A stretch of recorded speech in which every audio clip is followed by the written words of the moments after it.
Halo, ketemu lagi dengan saya, Stephanie. Pada hari ini, aku akan memberikan informasi sedikit mengenai engorgement. Apa itu engorgement? Kapan terjadi engorgement? Bagaimana bisa terjadi engorgement? Dan bagaimana cara mengatasinya? Yuk, kita mulai. Engorgement itu pada dasarnya adalah pembengkakan jaringan payudara.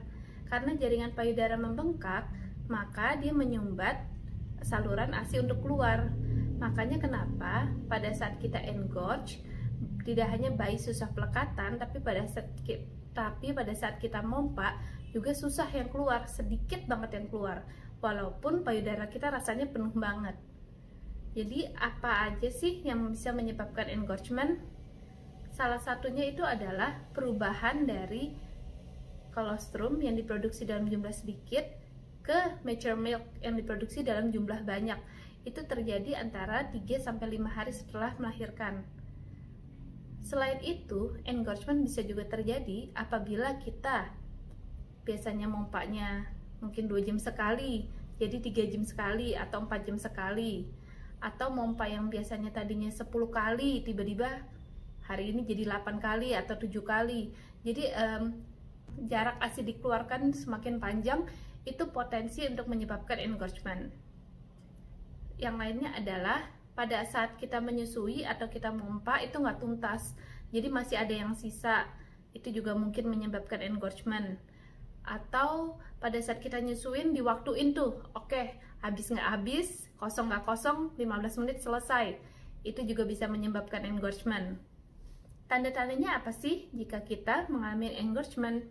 Yang pasti payudara kita rasanya penuh seperti overfilled balloon, dan kadang seperti batu, keras begitu. Biasanya tuh bisa merah di salah satu sisi, dia overstretch, mengkilat, bahkan putingnya itu hampir kayak bisa rata, karena memang kulitnya itu kayak ketarik gitu, karena payudara kita kayak seolah membesar. Oke,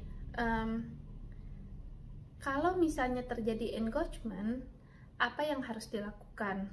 Sedangkan kalau misalnya baby menyusui aja susah pelekatannya karena keras banget, kayak baby mau melekat pada batu gitu, kan keras banget dan susah gitu.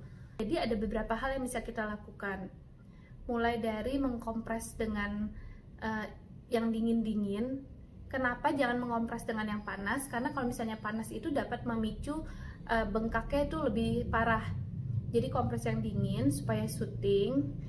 Bisa juga kita bekukan, dinginkan kol di dalam lemari es, lalu kita keluarkan dan kita selipkan ke dalam BH.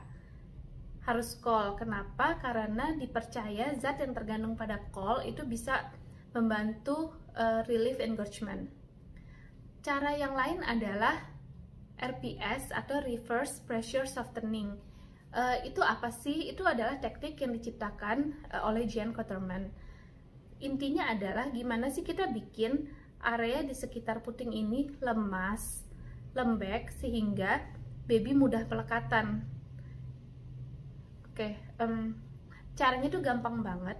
Dengan berbagai kombinasi jari, taruh di pangkal puting, di areola di pangkal puting, kita tekan. Jadi ada yang posisinya seperti ini, ada yang posisinya seperti ini, gitu.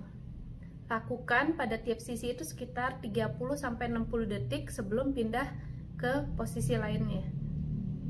Seperti ini. Ditekan 30-60 detik terus pindah. Gitu. Tujuannya adalah membuat area sini, areola itu menjadi lembek sehingga baby itu mudah untuk melekat. Dan pada saat kita mompa juga lebih cepat memancing LDR sehingga lebih cepat mengusahakan ASI itu keluar.